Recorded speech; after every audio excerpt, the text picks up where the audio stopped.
Povo querido, tudo bom? Bom dia, boa tarde, boa noite. Não sei que horas você está vendo essa aula. Semana passada a gente não conseguiu fazer a transmissão, mas a gente retoma agora a nossa aula. Aula 29, nós estamos lendo o livro de Marcos. E eu quero que você abra no capítulo 7. Nós vamos ler no capítulo 7, do verso 24 ao verso 37. Tem duas histórias aqui e eu quero te convidar a ler comigo. Antes, eu quero te dizer o seguinte: todos os slides que eu apresento aqui, eu disponibilizo esses slides num link, num drive virtual, no drive do Google Drive. Então, onde que está esse link? Onde que você pode achar esse link? Você pode achar no vídeo que está disponibilizado no YouTube. Então, se você olhar para o vídeo do YouTube, tem lá na descrição do vídeo o link, você pode clicar no link e todos os slides de todas as aulas nossas eu disponibilizei ali. Nos slides, nós temos também as referências bibliográficas. Existem, algumas eu não estou repetindo, eu coloquei lá atrás, e aí você pode retomar essas referências. Eu estou colocando aqui as referências. Na semana passada eu acabei falando pouco, mas eu usei bastante alguns materiais da internet. Um material que tem me abençoado muito são os estudos de um professor de teologia da PUC, João Cláudio Rufino, e tem me abençoado bastante. Então você pode ir lá também e pode conferir o link para você também conferir esses materiais, tá bom? Então vamos começar o nosso trabalho aqui. A Cruz do Rei, estudos aqui no Evangelho de Marcos. A gente está usando também o livro do Timothy Keller, sempre com as percepções também que ele traz. O tema que eu dei para esses estudos agora, para esse estudo, é um Deus que não faz acepção de pessoas. Um Deus que não faz acepção de pessoas. Leremos Marcos 7, 24 a 30 e 31 a 37. Duas histórias. 24 a 30, o texto vai falar sobre a mulher Cirofenícia. Levantando-se Jesus, saiu dali e foi para as terras de Tiro e Sidom. Tendo entrado numa casa, não queria que ninguém soubesse onde ele estava. No entanto, não pôde ocultar-se, porque uma mulher cuja filhinha estava possuída de um espírito imundo, logo ouviu falar a respeito de Jesus. Ela veio e se ajoelhou aos pés dele. Essa mulher era estrangeira, de origem cirofenícia, e pedia a Jesus que expulsasse o demônio da sua filha, mas Jesus lhe disse: deixe primeiro que os filhos se fartem, porque não é correto pegar o pão dos filhos e jogá-los aos cachorrinhos. A mulher respondeu a ele: Senhor, os cachorrinhos debaixo da mesa comem das migalhas das crianças. Então Jesus disse à mulher: por causa desta palavra, você pode ir, o demônio já saiu da sua filha.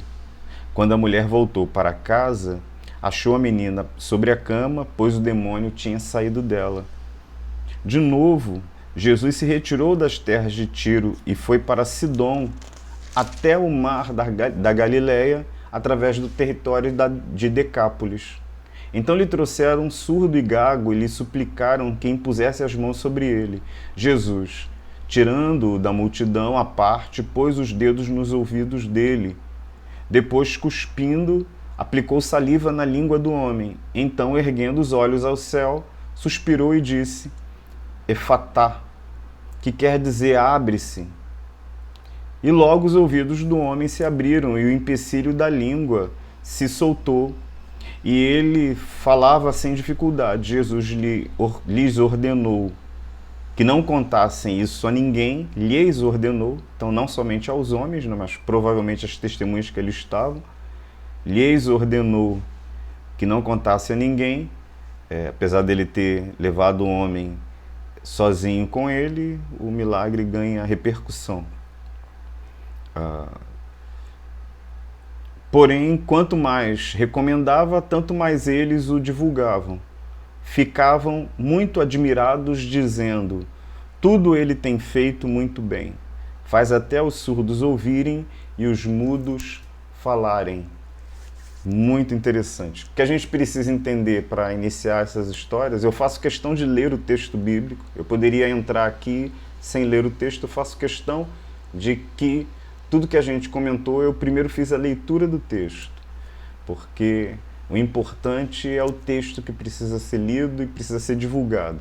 O que a gente precisa entender aqui é um pouco do contexto dessa história. Eu vou apresentar rapidamente, te lembrar rapidamente, mas lá no final do nosso estudo, essa mudança de contexto vai fazer todo sentido para você. E o que a gente precisa entender é que o capítulo 7 aqui, a gente, no estudo passado, a gente já trabalhou algumas questões que são muito importantes para a gente entender a questão do milagre com a mulher e do milagre com o surdo gago. Mas a gente tem que entender que o capítulo 7 fala de uma mudança de cenário na atuação de Jesus. E ambas as narrativas, elas são colocadas dentro de um ambiente pagão, dentro de um território pagão. Então é isso que elas têm em comum. São duas narrativas que estão mostrando Jesus num outro ambiente. Na primeira narrativa, em Tiro e Sidônia, e na outra narrativa, no território de Decápolis, né, das 10 cidades ali, que Jesus já tinha ido, se eu não me engano, no capítulo 5. Então, na história da mulher cirofenícia, você tem o início do texto falando que Jesus levantou-se, saiu dali e foi para as terras de Tiro e Sidom. E essa percepção, ela parece que marca uma mudança de trajetória, uma mudança de cenário, uma mudança inclusive de percepção que o escritor está trazendo para a gente. A gente tem que lembrar que esse texto, ele é uma história narrada por Marcos. Então ele está nos dando, de alguma forma, esse tipo de compreensão. Então, fala sobre uma nova ação de Jesus em um lugar novo, em um momento novo, e para um território, inclusive, hostil aos judeus, por conta da história que eles carregavam juntos. Então eu vou ler agora, a partir de um material que também foi retirado da internet, deixei o endereço para vocês, aí lá no final, falando um pouquinho sobre essa história de Tiro e Sidom e essa trajetória com os judeus, ok? Só para você ter uma ideia, a ideia é essa. Então, causa espanto o fato de um judeu galileu sair para a terra dos gentios. Segundo o relato de Marcos, essa viagem de Jesus acontece depois de longa discussão com os fariseus e alguns escribas vindos de Jerusalém. Foi aquilo que nós vimos no verso 1 ao verso 23. A questão da impureza, a questão da comida impura, a questão dos discípulos não observarem aquilo que os fariseus entendiam como o certo, Jesus confrontá-lo, Jesus dizer que o que purifica ou que torna o ser humano impuro não é o que entra pela boca, mas o que sai pelo coração. Aquela discussão que a gente fez no último encontro, bastante importante. Então, Jesus ele sai por causa dessa discussão, e depois dessa discussão, inclusive, e diz o texto aqui que entre os judeus galileus e os habitantes de Tiro, chamados simplesmente de Ciro-Fenícios, havia divisões religiosas, políticas, sociais e econômicas, e entre esses dois grupos havia uma hostilidade recíproca, sempre muito complicada. Então, um pouquinho da história. Na memória do povo judeu, há algumas lembranças ruins de Tiro. Dessa região temos a rainha Jezabel. Então a rainha Jezabel é de origem fenícia. Então essa mulher oficializou o culto a Baal em Israel no século IX a.C. Então o texto de 1 Reis fala sobre isso. Ela que ameaça o profeta Elias e ele foge. Os profetas denunciaram o luxo e a opressão provocados por Tiro. Durante a revolta dos Macabeus, Tiro, Ptolemaida e Sidom lutaram contra os judeus, defendendo os imperadores seleucidas. Nós também já falamos sobre isso. lá nos primeiros estudos, quando a gente estava recuperando aí a compreensão e a construção desse ambiente da Palestina. Então a gente falou sobre esses imperadores, sobre o livro de Macabeus.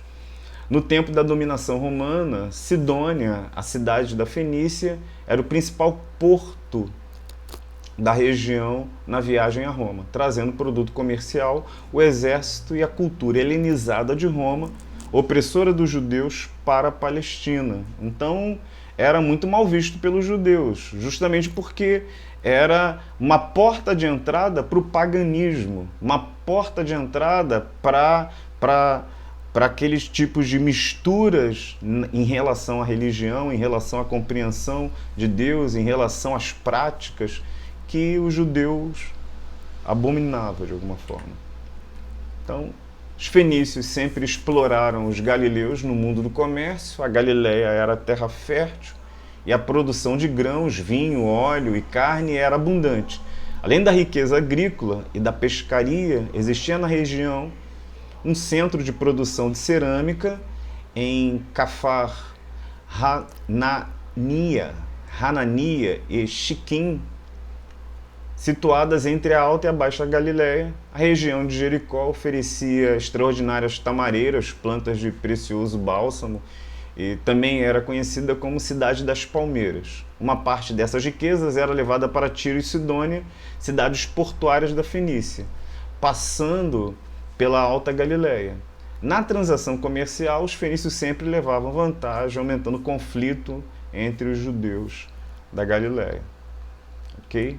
Então essas dificuldades, essas questões todas, elas vão criando um ambiente de hostilidade, um ambiente de afastamento, um ambiente de completo preconceito e dificuldade entre esses povos. No campo religioso, as cidades helenizadas da Fenícia, província da Síria, representavam para os judeus, no tempo de Jesus e das primeiras comunidades cristãs, a expressão máxima do culto a outras divindades, mais um motivo de afastamento sério. Na comunidade de Marcos, situada na Alta Galileia ou no sul da Síria, havia presença mista de judeus e de gentios, a qual constituía um dos conflitos da comunidade. O conflito se agravou com a chegada à Alta Galileia dos judeus refugiados de Jerusalém por causa da guerra judaica. Eles, incluindo os escribas, consideravam os gentios como impuros e condenados por Deus. Então todas essas questões são suficientes para perceber que Jesus está num território diferente, num território que deveria ser hostil a um judeu, de alguma forma, mas Jesus vai para lá inclusive para buscar alguma guarida.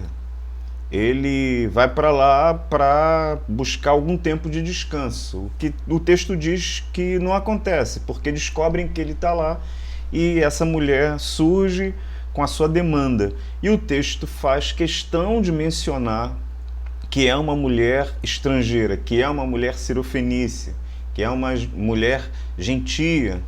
E por conta disso, evidentemente, Marcos está tentando mostrar e tentando enfatizar esse tipo de dificuldade, esse tipo de ruptura que existem entre esses povos, mas como Jesus se portou diante dessa situação.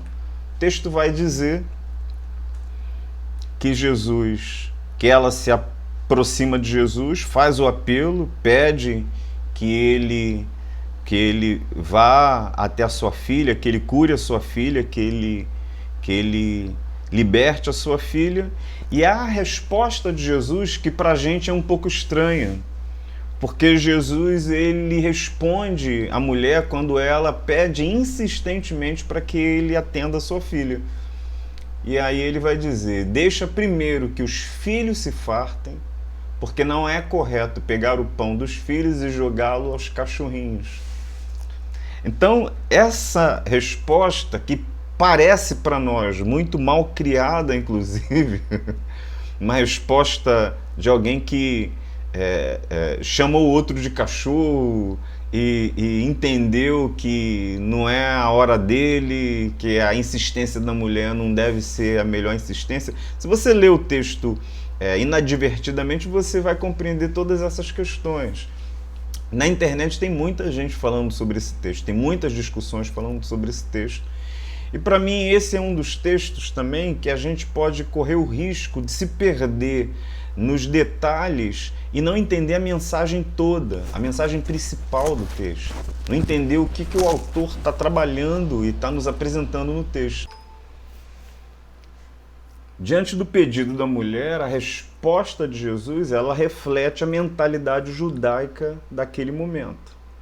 A mentalidade do judeu médio daquele momento, é que eles foram escolhidos, que os gentios são impuros, que os gentios são afastados e que você não deve compartilhar nem a sua vida, nem as coisas de Deus com os gentios.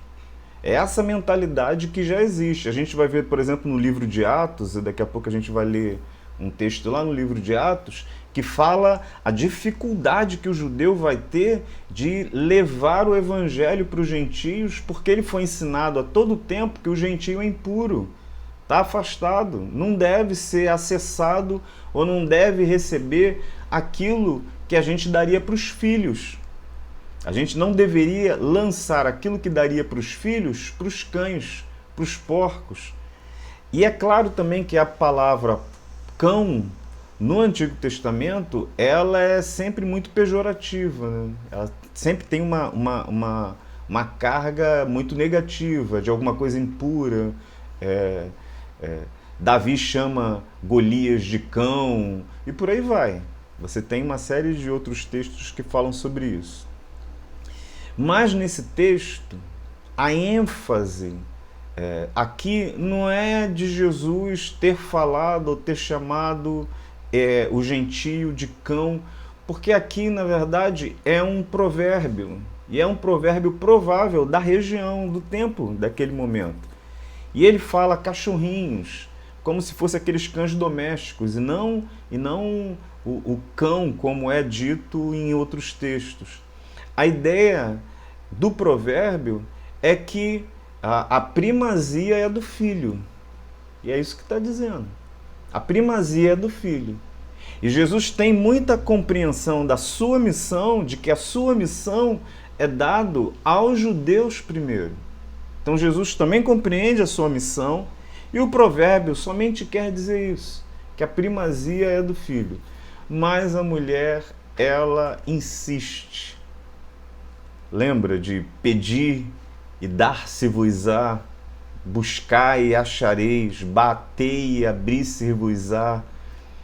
Então parece que o texto bíblico, inclusive, vai falando isso para a gente, até na vida de oração, até na relação com Deus, na caminhada com Deus, um tipo de insistência fervorosa, de insistência pela fé.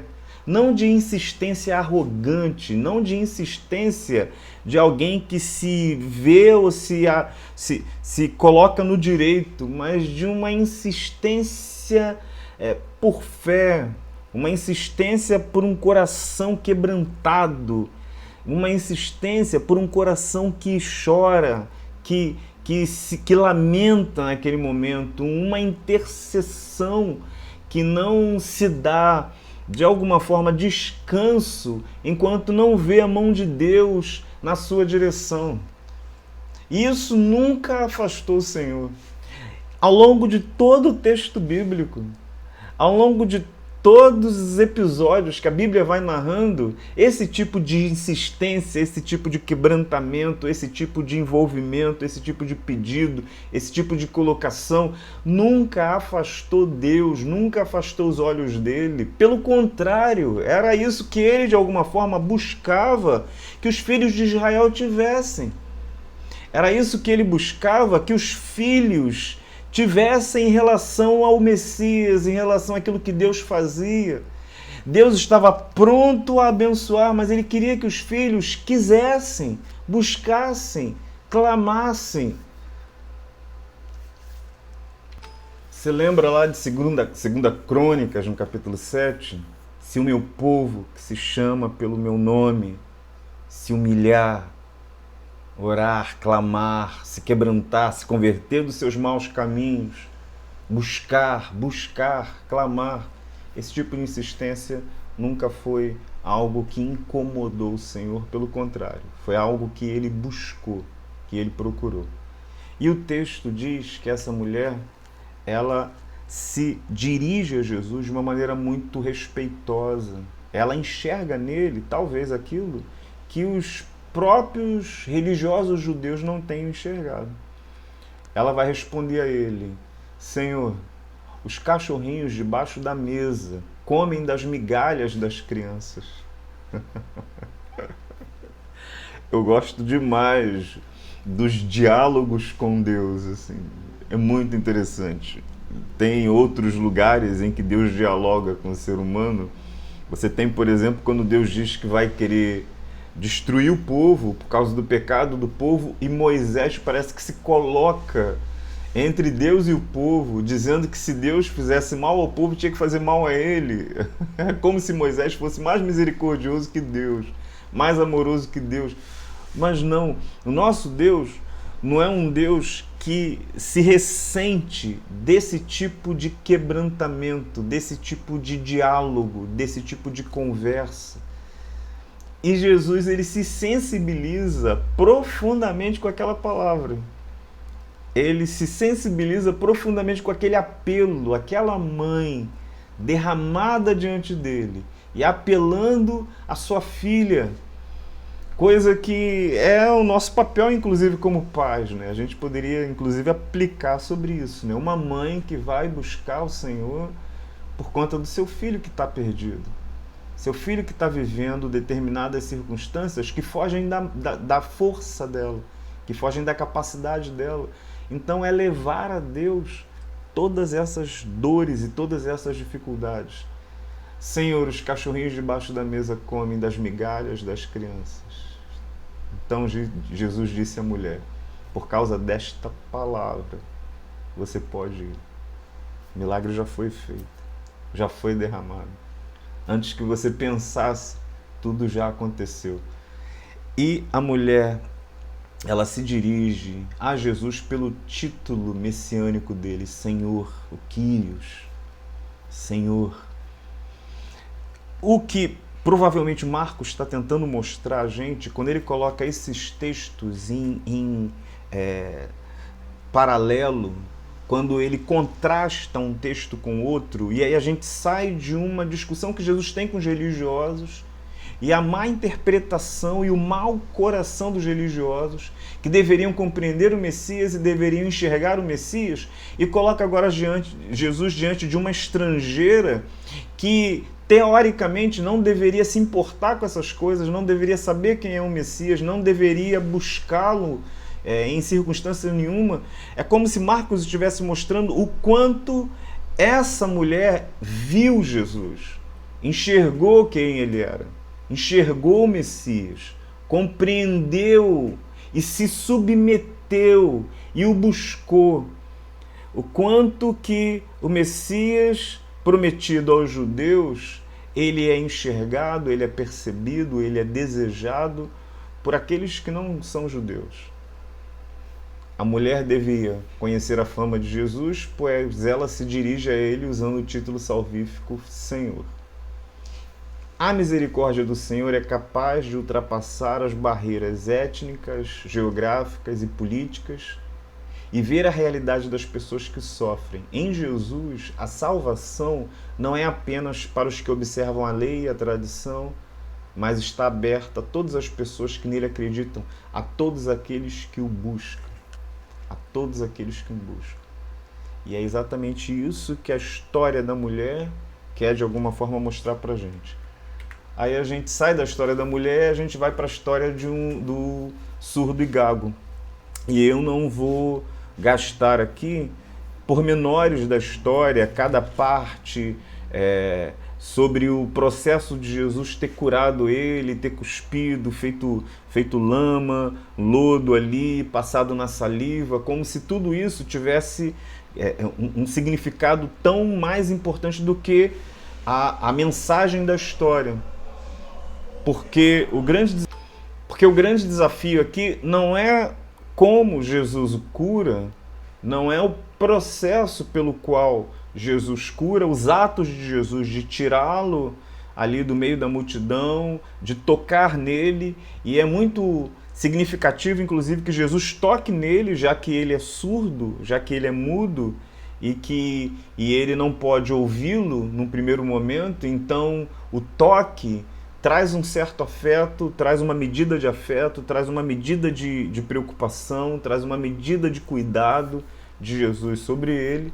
Mas eu quero te chamar a atenção para duas questões nessa história do surdo e gago. Primeira questão, quero que você leia comigo Isaías capítulo 45. Desculpa, Isaías capítulo 35. Quero que você leia comigo Isaías 35. Isaías 35 diz o texto: o deserto e a terra seca se alegrarão.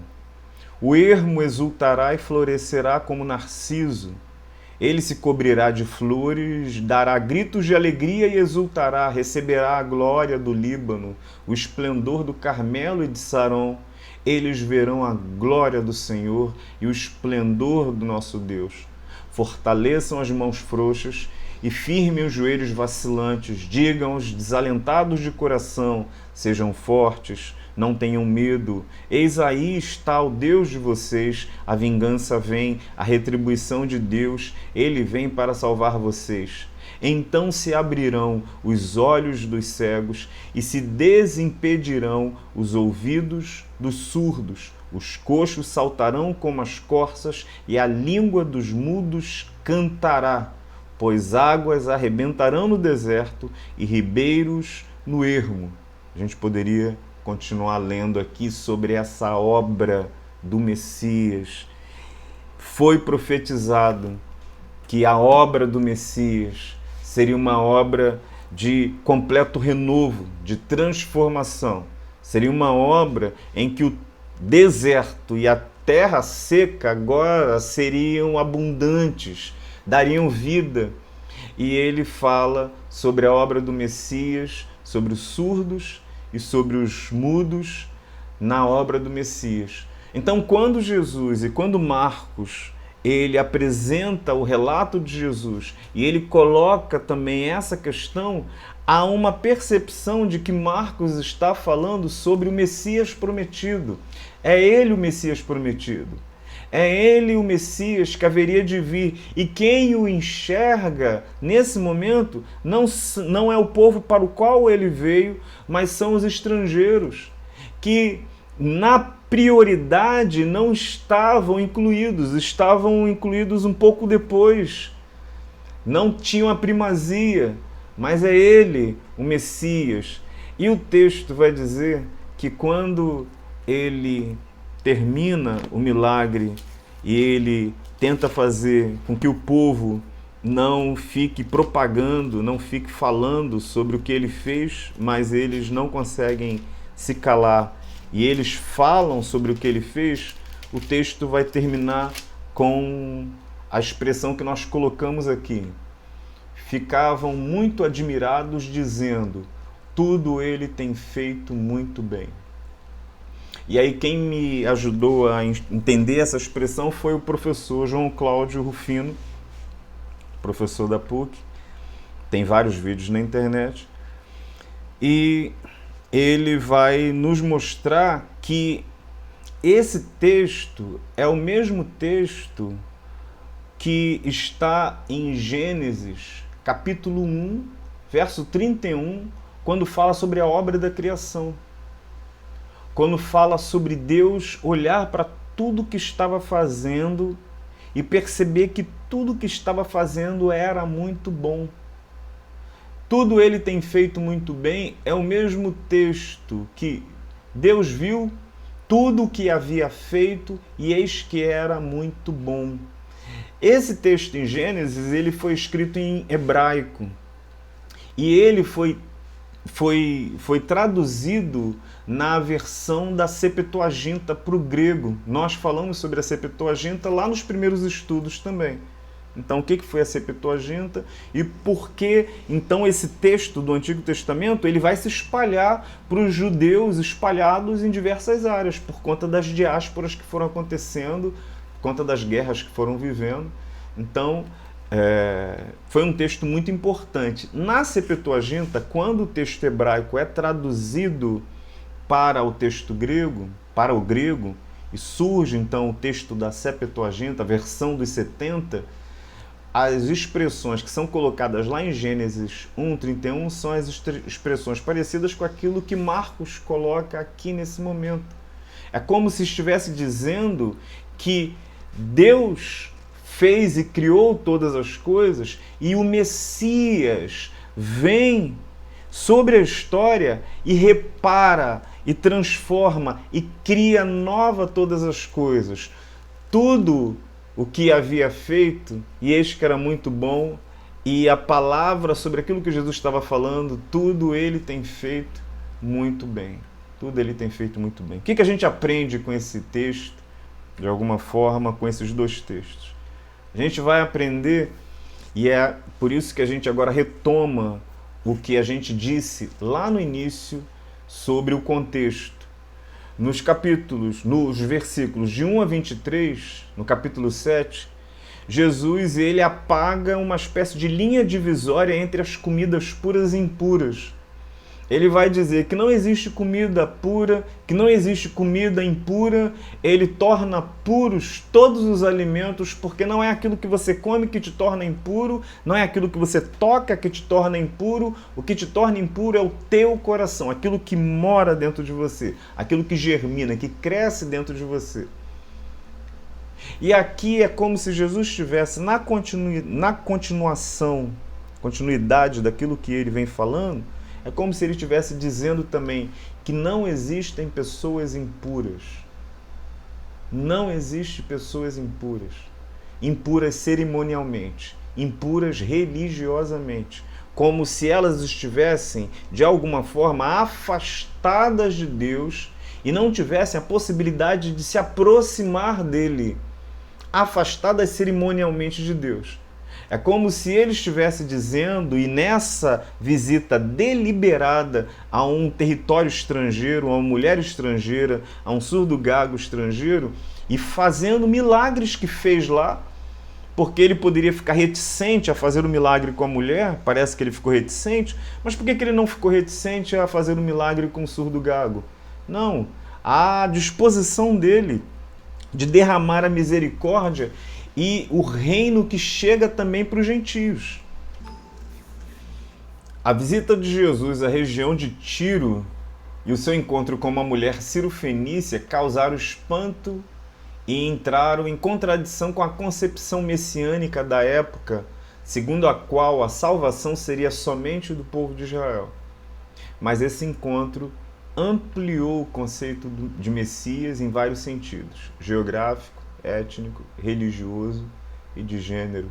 A salvação é para todos e ele torna puros todas as pessoas, cerimonialmente falando. Tornam acessíveis, todas elas podem ter acesso a Deus. A gente vê esse tipo de movimento acontecendo em Atos, inclusive. Esse tipo de dificuldade do judeu acontecendo em Atos, como eu disse. A gente pode dizer que na missão aos gentios, usando as palavras do apóstolo Pedro, ele vai dizer que Deus não faz acepção de pessoas. Se você abrir rapidamente comigo lá em Atos 10, percorrendo Atos capítulo 10 rapidamente, verso 31, por exemplo, há uma espécie de resumo daquele momento, daquele período. O texto vai dizer, Atos 31, assim a igreja tinha paz por toda a Judéia, Galiléia e Samaria. Faltou o quê?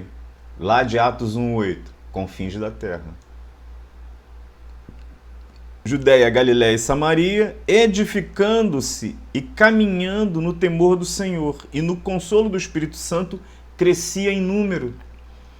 Então, a partir desse momento, aquele esboço que foi dado no capítulo 1, verso 8, em que eles seriam testemunhas, mas recebereis poder ao descer sobre vós o Espírito Santo, e ser-me-eis testemunhas tanto em Jerusalém como em toda a Judéia e Samaria, até os confins da terra. A partir desse momento, o Evangelho se derrama para os confins da terra, na verdade toca aos gentios.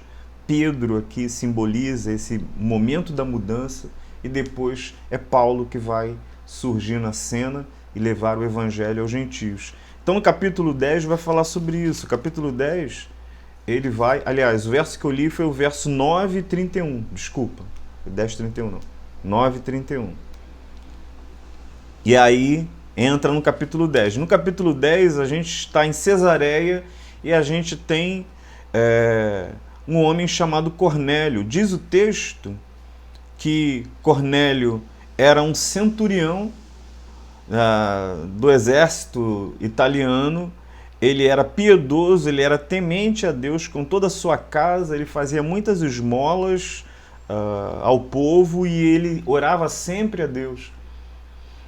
Ele estava já desejoso, clamando, aquele clamor da mulher, aquele clamor da mãe, aquele clamor daqueles que buscavam o Senhor Jesus, Deus já via nele. É o clamor que Deus nunca recusou. Partisse de onde partisse, surgisse de onde surgisse. A pessoa não precisava se achar, não, agora eu sou digna, eu estou no nível, eu posso clamar a Deus e Ele vai me ouvir, porque agora eu tenho santidade suficiente, nível suficiente, agora estou incluída. De forma alguma. Todo aquele que se quebrantou, todo aquele que se derramou. Cornélio foi um desses. De tal maneira que Deus precisou buscar Pedro, para que Pedro anunciasse a Cornélio a salvação do Senhor Jesus, para que Cornélio se sentisse plenamente incluído naquilo que Deus estava fazendo. Então, leia depois, estude depois todo o capítulo 10 aí de Atos. O texto vai dizer que Deus visita Cornélio, diz que as orações dele foram ouvidas. Olha o clamor, olha o clamor. Vai visitar Pedro logo em seguida, vai dizer que Pedro recebe uma visão de um lençol cheio de animais que Pedro diz que são impuros, que julga como impuros. Deus vai falar para ele pegar aquele animal, matar aqueles animais, matar e comer. Pedro diz que não pode, porque ele nunca botou a boca, nunca botou a mão em nada que fosse impuro. E a voz vai dizer por mais de uma vez para ele: não considere impuro aquilo que Deus purificou. Não considere impuro aquilo que Deus purificou. Isso significa o quê? Está lá no verso 15 do capítulo 10. Isso significa a comida? Isso significa os alimentos? Não somente isso. Isso significa todas as pessoas. Isso significa que ninguém pode ser agora categorizado como alguém de categoria menor, como alguém de valor menor, como alguém que precisa ser afastado. E aí, o que o texto vai dizer é que Pedro, em um determinado momento, por conta dessa experiência, vai ser levado à casa de Cornélio, e depois que ele é levado à casa de Cornélio, ele entra na casa de Cornélio com essa percepção, com esse verso que nós separamos aí. Verso 34, a gente separou dizendo o seguinte: então Pedro começou a falar. Aliás, antes disso, verso 27, capítulo 10, ele vai dizer: falando com ele, Pedro entrou, encontrando muitos reunidos ali, a quem se dirigiu dizendo... Olha como é que Pedro entrou na casa do gentio. Vocês bem sabem que um judeu está proibido de se juntar a um gentio ou de entrar na casa dele. Mas Deus me mostrou que não devo considerar ninguém impuro ou imundo. Não devo considerar ninguém impuro ou imundo. E aí no verso 34, 35, ele vai dizer: reconheço por verdade que Deus não trata as pessoas com parcialidade. Pelo contrário, em qualquer nação, aquele que o teme e faz o que lhe é justo, lhe é agradável. Esta é a palavra que Deus enviou aos seus filhos de Israel, anunciando-lhes o evangelho da paz por meio de Jesus Cristo. Este é o Senhor de todos, e não somente dos judeus. Deus não faz acepção de pessoas. Quem faz acepção de pessoas somos nós. Jesus não faz acepção de pessoas. Não tem pessoas de segundo nível, de segunda classe, mas todo aquele que o busca sinceramente, que o clama pelo seu favor, encontra nele isso. E é isso que o Evangelho vai fazer, e vai fazer na nossa compreensão, vai transformar o nosso olhar. A gente poderia, e eu termino dizendo, que Jesus opera duas grandes mudanças na nossa percepção e na nossa relação com as pessoas, e na nossa relação conosco mesmo, na nossa relação com Ele. Primeiro, Jesus diz que todos podem, todos devem vir, venham, venham e encontrem em mim água viva, água que tira a sede. Todos podem agora livremente vir a Deus, pois Ele já veio a nós. Ele já veio a nós. Hebreus 4, 15 e 16 vai dizer: pois não temos um sumo sacerdote que não possa compadecer-se das nossas fraquezas. De que fraquezas? De quem? Dos crentes? Só dos crentes? Quem pode ir a Deus? São os crentes. Os crentes podem ir a Deus. Aqueles que estão na igreja direitinho, eles podem. Eles, Deus aceita. Ah, os que não estão, não, esses não. Aonde que está escrito isso? Todos. Ele pode compadecer-se das nossas fraquezas, mas sim alguém que, como nós, passou por todo tipo de tentação, porém sem pecado. Assim sendo, aproximemo-nos do trono da graça com toda a confiança, a fim de recebermos misericórdia e encontrarmos graça que nos auxilie no momento oportuno, no momento da necessidade. Todos podem e todos devem a Deus. Segunda coisa que ele opera, e assim, eu coloquei até uma foto, achei bonitinho isso daqui, eu já coloquei nas aulas do Plenitude, e coloquei aqui a foto dos filhos, né? Presidente Kennedy nos Estados Unidos e um filho, e o Barack Obama e uma das filhas lá, dizendo que para um mortal americano ter acesso ao presidente, ele nunca vai ter. Ele nunca vai ter. Assim, ou ele vai ter, mas com muita dificuldade. Pedir audiência, passar por uma série de dificuldades, passar por uma série de etapas, ser verificado para estar diante do presidente. O presidente é uma pessoa muito importante para que alguém simples do povo consiga ter acesso direto a ele, sem que o presidente não tenha se derramado ou aberto a porta para que esse acesso aconteça. Mas se é filho, ele pode inclusive brincar lá no salão oval, lá, brincar lá na sala onde o pai trabalha. Esse acesso não é o acesso dos crentes somente em relação a Deus. A gente vai falar, não, mas só os crentes podem, só os crentes têm esse acesso. Não! Esse acesso está diante do ser humano. Diante do ser humano.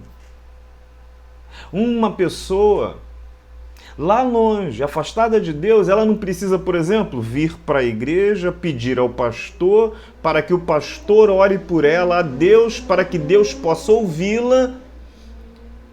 E aí Deus vai ouvi-la através do pastor, que é o seu emissário, que é o seu mensageiro devidamente ali autorizado. Essa pessoa precisa passar, e o pastor precisa ser o intermediário, ou o padre precisa ser o intermediário, ou qualquer outro líder precisa ser o intermediário, porque essa pessoa não tem acesso direto. Não! Isso não é evangelho, isso não é Bíblia. E essa compreensão não é uma compreensão sobre o ministério pastoral. O ministério pastoral não é gente que se coloca entre você e Deus para dizer o que Deus pode fazer na sua vida ou o que você pode pedir a Deus. Não. E o grande problema para mim, que a gente vê muito nas igrejas protestantes até, e na religião, na religiosidade que a gente vê no nosso país, na religiosidade católica, é que o povo coloca os sacerdotes, os ministros, aqueles que foram colocados ali, empossados, eu entendo o valor e o lugar de cada um deles. o lugar do ministério pastoral, o lugar do ministério diaconal, o lugar do ministério dos presbíteros, o lugar do ministério dos líderes. Só que esse lugar não é o lugar de Jesus. Esse lugar não é o lugar de intermediador. O lugar desses líderes é o lugar de serviço, é o lugar de entrega, é trazer as pessoas a Deus, não porque Ele é o único acesso, o único caminho pelo qual as pessoas precisam passar para que Deus possa ouvir. É trazer a Deus porque eles são aqueles que trazem pela mão, aqueles que pegam no colo, aqueles que vão até onde o povo está para dar a eles acesso a Jesus. É assim que nós damos acesso. É assim que nós damos acesso. Ir até onde está aquele que sofre, ir até onde está aquele que chora, ir até onde está aquele que padece, para dizer para ele que o Deus que o ama está ali diante dele, e ele pode clamar a ele, e ele pode abrir o coração para ele.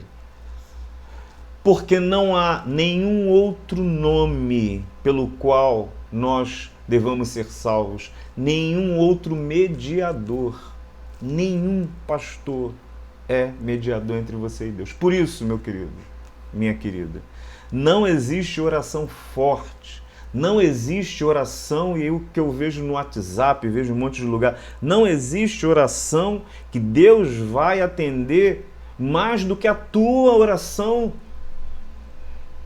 Porque o que Deus quer ver é aquilo que Ele viu no coração da mulher sirofenícia. Alguém que se quebranta, alguém que se coloca. Não são as palavras arrumadas, não são as sentenças organizadas, não são os esquemas assim, como é que eu vou pedir, se eu vou pedir certo, se eu vou pedir errado, se eu vou me colocar na posição certa, na posição errada. Não é isso. Não é o exterior, lembra lá da discussão com o exterior dos escribas, dos doutores da lei que Jesus falou no capítulo 7, não é o exterior, é o interior. É o que está dentro do coração, é o que te move. A sua maior e a sua melhor oração é a oração sincera. Ainda que as palavras sejam todas trocadas e todas erradas, a oração sincera de alguém que se coloca, alguém que pede, alguém que clama. E ninguém tem condição de se colocar entre você e o ouvido e o coração e os braços de Deus. Quando a gente se coloca do lado, quando a gente ora junto, quando a gente intercede, não é para tomar o teu lugar, não é para tomar a tua voz, mas é para somar forças contigo. É para te ajudar no momento da dor, no momento em que você parece que não tem forças nem para pedir, nem para se colocar. Todos têm acesso. Quem? Os crentes somente? Não. Todos têm acesso. A segunda coisa que eu quero te dizer e terminar é que Jesus, Ele afeta a maneira como nós devemos olhar, tocar e incluir todas as pessoas. As leis levíticas advertiam contra o contágio, contato com doentes, gentios, cadáveres, certos tipos de animais, ou até mesmo mofo e bolor podiam contaminar uma pessoa. Lá em Levítico, a lei das impurezas vai falar sobre isso. Jesus vai falar sobre isso no Novo Testamento. Jesus, ele inverte o processo, e o livro de Atos mostra esse processo invertido para a gente. Em vez de ficar contaminado, Jesus torna a outra pessoa sadia. O louco nu não contaminou Jesus, foi curado. A pobre mulher com fluxo de sangue não envergonhou Jesus, nem o tornou impuro, se afastou sadia. A menina morta de 12 anos de idade não contamina Jesus, foi ressuscitada. Jesus toca no estrangeiro, Jesus toca no surdo, toca no doente, toca no desvalorizado, e eles não contaminam a Jesus. É a graça de Cristo que toca neles. E o que Jesus está mostrando para a gente, para a igreja, para nós que aqui estamos, é que nós que fomos tocados por Ele, também somos aqueles que tocamos, que olhamos as pessoas, que enxergamos, que percebemos, que nos sensibilizamos com as pessoas. devemos olhar, tocar e incluí-las. Porque se Deus não faz acepção de pessoas, nós não podemos e não devemos fazer acepção de pessoas. Se para Deus aqueles que são mais pobres, se para Deus as prostitutas e os ladrões, que naquele contexto tinham um coração e estavam se quebrantando diante dele, e se para Deus era o coração quebrantado que importava, meu querido, não é o título, não é a posição, não é porque ele tem um cargo, não é porque ele está com um terno, que ele tem Bíblia, está no púlpito, como se ele fosse maior ou melhor do que qualquer outra pessoa. Não, Deus não faz acepção de pessoas. Jesus toca a cada uma delas e Jesus atende o apelo de cada uma delas. Atende o apelo de cada uma delas. Não atende somente o apelo da mãe, quando a mãe pede para que ele providencie novo vinho lá nas bodas de Caná. Ele atende o apelo da mãe, mas ele atende o apelo do pai, ele atende o apelo dessa nova mãe aqui, ele atende o apelo dos amigos que levam paralítico, ele atende o apelo até de quem não pode falar, até de quem não consegue verbalizar a sua própria dificuldade, a sua própria dor. Por isso a gente está diante do Messias e diante de um Deus que não faz acepção de pessoas. Viva dessa maneira. Viva o Evangelho dessa maneira. Nós choramos, nós oramos a Deus e nós agradecemos esse tempo. Vamos orar pelo nosso povo e por essa gente também que sofre por conta dessa doença difícil que tem acontecido e tem amedrontado algumas famílias. Pai bendito, eu quero te agradecer, Senhor, e quero pedir que a Tua palavra esteja presente nas nossas vidas e na nossa caminhada. Que ela ganhe vida e faça sentido e que a gente compreenda que o Senhor é um Deus que não faz acepção de pessoas. Nos ama como somos, transforma-nos à medida que nos colocamos nas Tuas mãos e ama cada pessoa, cada ser humano. E alcança, e busca, e nos dá também o privilégio e o desafio e a missão de alcançá-los, de buscá-los, que sejam alcançados e buscados para o Teu Evangelho, e pelo Teu Evangelho é a oração que nós lhe fazemos. Pedimos pelos nossos queridos, pelos nossos familiares, pelos enlutados, por aqueles que passam por situação tão difícil nesse tempo, que não se esqueçam que Deus é por nós, que apesar de todas as circunstâncias, nós estamos diante de um Deus que fez tudo bom, que tudo que fez foi bom, de um Deus que tem a criação sobre as suas mãos, de um Deus que tem a história sobre as suas mãos e que tem as nossas vidas sobre as suas mãos. Nós choramos em nome dele, em nome de Cristo. Amém e amém, Senhor.